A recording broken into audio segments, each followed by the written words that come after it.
Uttarkashi tunnel हादसे का आज 15वां दिन है। सिलक्यारा टनल में 41 मजदूरों को निकालने की कोशिश जारी है। मजदूरों के बाहर निकालने के लिए अब मैनुअल ड्रिलिंग शुरू की गई है। टनल में फंसे मजदूरों को बाहर निकालने के लिए भारतीय सेना की भी मदद ली जा रही है। भारतीय सेना के जवानों की मदद से मैनुअल ड्रिलिंग करेंगे। वहीं रेस्क्यू ऑपरेशन में एसडीआरएफ की टीम पूरी शिद्दत के साथ रेस्क्यू ऑपरेशन में जुटी हुई है। जो अंदर पाइप के अंदर ऑगर मशीन थी वो काट के धीरे धीरे बाहर निकाली जा रही है और उसके बाद उसके निकलने के उपरांत मैनुअल वर्क किया जाएगा और जो बाकी बचा हुआ है मलबा उसमें पाइप फिर मैनुअली पुश किया जाएगा। International tunnelling expert Arnold Dix ने जानकारी दी। 41 मजदूरों के सामने सिर्फ 9 मीटर का मलबा है। ऑगर मशीन की ब्लेड टूट गई है। फिलहाल मलबे को हटाया जा रहा है। As you know, the auger machine failed and we're having a lot of technical difficulties getting the auger out from the pipe. That's going much faster now. This morning, newer plasma cutters have come. तो उत्तरकाशी में 41 मजदूरों को बचाने का mission लगातार जारी है। CM Pushkar Dhami ने कहा कि मैनुअल ड्रिलिंग के जरिए मलबा हटाने का काम आज शुरू हो सकता है। सिलक्यारा टनल में फंसे मजदूरों को निकालने की मुहिम 15वें दिन तक पहुंच चुकी है। मजदूरों को बाहर निकालने में इस्तेमाल हो रहे ऑगर मशीन में खराबी के बाद सुरंग में अब वर्टिकल ड्रिलिंग की तैयारी हो रही है। जो एक जेसीबी मशीन है जिसको फिलहाल एक प्लेटफॉर्म से नीचे उतारा जा रहा है और इसको अंदर ले जाया जाएगा। सुबह से ही इंडियन आर्मी की एक टीम जो करीब 20 लोगों की एक टीम गठित की गई है जिसमें इंजीनियर्स भी शामिल हैं, एक्सपर्ट्स शामिल हैं। ये तमाम लोग मैनुअल ड्रिलिंग का काम करेंगे। अभी सीएम धामी ने टनल में चल रहे राहत और बचाव के काम के संबंध में अधिकारियों से जानकारी ली। सीएम धामी ने अधिकारियों को कहा कि पाइप में फंसी ऑगर मशीन को तुरंत निकाला जाए और उसे निकालने के लिए जो भी मशीन या तकनीक का इस्तेमाल करना है उसे भी तुरंत मंगाया जाए। इस बीच सुरंग में फंसे श्रमिकों को उनके परिवार के सदस्यों से जोड़े रखने के लिए एक लैंडलाइन सुविधा स्थापित की गई है। बीएसएनएल ने ये सुविधा मुहैया कराई है। बीएसएनएल के मुताबिक एक टेलीफोन एक्सचेंज स्थापित किया गया है जहाँ फोन में इनकमिंग और आउटगोइंग सुविधाएं होंगी। वो अपने परिवार वालों से बात कर सकते हैं। पंजाब में पिछले साल पीएम मोदी की सुरक्षा चूक के मामले में बड़ी कार्रवाई हुई है। सुरक्षा चूक को लेकर पंजाब पुलिस के 7 अफसरों को सस्पेंड कर दिया गया है। पंजाब में जनवरी 2022 में प्रधानमंत्री नरेंद्र मोदी की सुरक्षा चूक के मामले में पंजाब पुलिस ने 7 अफसरों को सस्पेंड कर दिया है। सुरक्षा में चूक को लेकर फिरोजपुर के एसपी रहे गुरविंदर सिंह सागा को सस्पेंड किया गया है। उनके ऊपर पीएम मोदी के दौरे के दौरान अपनी ड्यूटी ठीक ढंग से नहीं निभाने का आरोप है। वहीं लापरवाही बरतने के मामले में 2 डीएसपी, 3 इंस्पेक्टर सहित 1 एएसआई को भी सस्पेंड किया गया है। पंजाब गृह विभाग से जारी एक आदेश के मुताबिक गुरविंदर सिंह सांगा इस समय बठिंडा जिले में एसपी के रूप में तैनात थे। उनको तत्काल प्रभाव से निलंबित कर दिया गया है।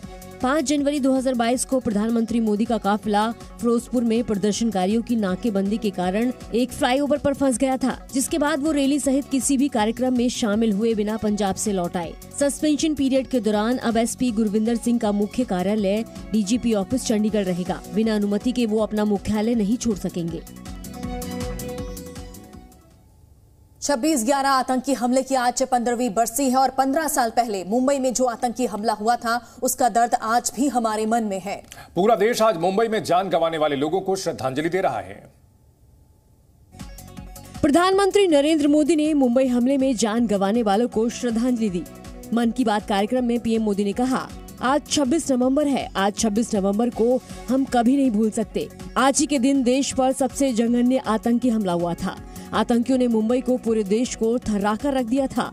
लेकिन ये भारत का सामर्थ्य है कि हम उस हमले से उबरे और अब पूरे हौसले के साथ आतंक को कुचल भी रहे हैं। 26 नवंबर हम कभी भी भूल नहीं सकते हैं। आज के ही दिन देश पर सबसे जघन्य आतंकी हमला हुआ था। आतंकियों ने मुंबई को, पूरे देश को थर्रा कर रख दिया था।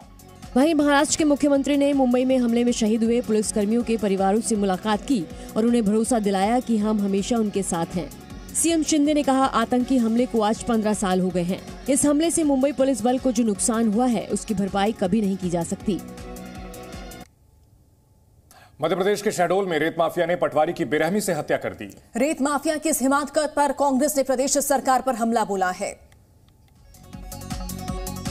शहडोल में खनन माफियाओं का तांडव जारी है। सोन नदी में हो रहे रेत के अवैध खनन को रोकने गए पटवारी को बदमाशों ने ट्रैक्टर से कुचलकर मौत के घाट उतार दिया।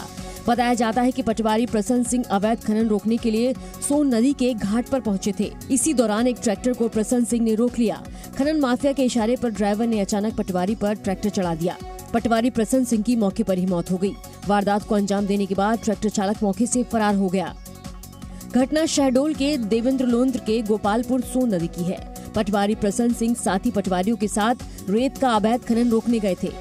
तभी उन्होंने अवैध खनन ले जा रहे एक ट्रैक्टर को रुकने को कहा। चालक ने रुकने के बजाय ट्रैक्टर से पटवारियों को रौंदने की कोशिश की, जिसमें पटवारी प्रसन्न सिंह चपेट में आ गए। उधर कांग्रेस ने अवैध खनन को लेकर प्रदेश सरकार को निशाने पर लिया है।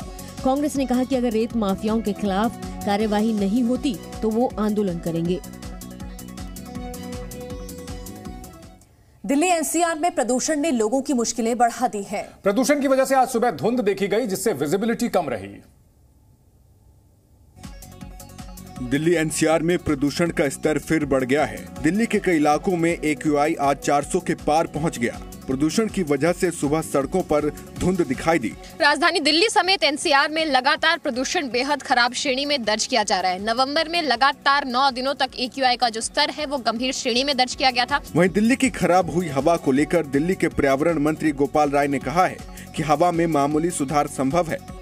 थोड़ी तेज गति से हवा चल सकती है और दिल्ली में हल्की बारिश की भी संभावना है। पिछले 2-3 दिनों में प्रदूषण के स्तर में बढ़ोतरी जो है हुई थी, लेकिन आज से अगर हम देखें तो उसमें फिर जो सीवियर कैटेगरी से अभी हम उससे बाहर आ गए हैं और ऐसा प्रेडिक्शन किया जा रहा है कि आज से थोड़ी हवा की गति बढ़ेगी। कुछ प्रेडिक्शन ये भी हैं कि हल्की बारिश की भी संभावना है। और महाराष्ट्र के पुणे से एक चौंकाने वाली घटना सामने आई है, जहां एक पत्नी ने अपने पति की हत्या कर दी। पत्नी इस बात को लेकर नाराज थी कि पति उसे उसके जन्मदिन पर दुबई घुमाने नहीं ले गया। तस्वीरों में दिख रहे ये पुणे के 36 साल के रियल एस्टेट कारोबारी निखिल खन्ना है। निखिल अब इस दुनिया में नहीं है, लेकिन उनकी हत्या जिसने की है वो इसी तस्वीर में उनके साथ खड़ी हैं। निखिल की हत्या किसी और ने नहीं बल्कि उनकी पत्नी रेणुका ने ही की है। पुलिस की माने तो रियल एस्टेट कारोबारी निखिल खन्ना ने 6 साल पहले पत्नी रेणुका से लव मैरिज की थी। शुरुआती जांच के मुताबिक रेणुका अपना जन्मदिन दुबई में मनाना चाहती थी, लेकिन निखिल उसे नहीं ले गया। शादी की सालगिरह के वक्त भी निखिल ने उसे महंगे तोहफे नहीं दिए। फिर रेणुका ने इस बात की जिद पकड़ी कि उसे कुछ रिश्तेदारों का जन्मदिन मनाने के लिए दिल्ली जाना है, लेकिन निखिल ने उसे मना कर दिया। इन सब बातों से नाराज होकर रेणुका ने निखिल को घूंसा मार दिया, जिससे निखिल की नाक और कई दांत टूट गए। पड़ोसियों को पता चला तो उन्होंने पुलिस को बुलाया और निखिल को अस्पताल पहुंचाया गया, लेकिन तब तक निखिल की मौत हो चुकी थी। फिलहाल आरोपी पत्नी पुलिस की हिरासत में है और पुलिस अब इस बात की जांच कर रही है कि रेणुका ने निखिल को सिर्फ घूंसा ही मारा था या फिर किसी तेज हथियार से उस पर वार किया था। इजरायल और हमास के बीच युद्ध विराम आज का तीसरा दिन है और दोनों के बीच हुए समझौते के तहत बंधकों और कैदियों की रिहाई का सिलसिला जारी है। देखिए रिपोर्ट।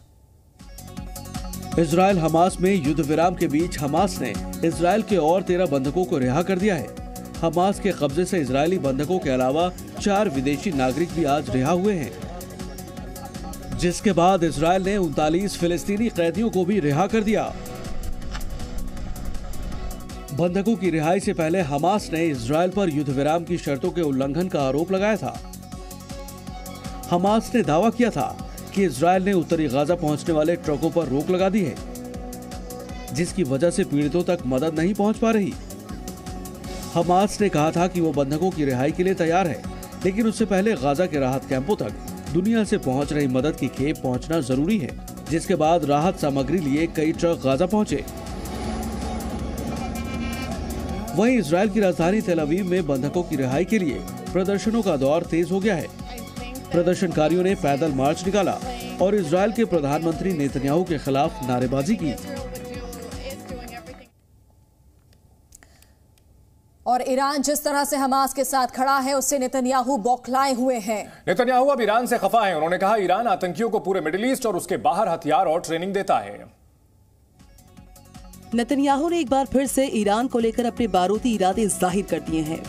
नेतन्याहू ने हमास को ईरान का बनाया एक शैतानी दिमाग बताया है। नेतन्याहू ने ईरान के खिलाफ दुनिया को साथ आने का आह्वान किया है। उन्होंने युद्ध को लेकर द यरूशलेम पोस्ट में एक लेख लिखा। इसमें उन्होंने सीधे तौर पर ईरान पर हमला किया। नेतन्याहू ने दुनिया को चेतावनी दी कि अगर हमास ईरान जीत गए तो अगला नंबर बाकी देशों का होगा, क्योंकि ईरान आतंकियों को पूरे मिडिल ईस्ट और उसके बाहर हथियार और ट्रेनिंग देता है। वो आतंकियों को फंडिंग करता है। लेबनान के हिजबुल्लाह और यमन के हुती इसका हिस्सा है। वही हमास पर हमला करते हुए नेतन्याहू ने कहा कि हमास हमला करके आम लोगों के पीछे छिपता है। दुनिया को ये समझना चाहिए कि आम लोगों की मौत के लिए हमास जिम्मेदार है, क्योंकि वो इनका इस्तेमाल मानव शील्ड के रूप में करता है। इजराइल ने यह युद्ध शुरू नहीं किया, लेकिन इसका अंत इजराइल करेगा।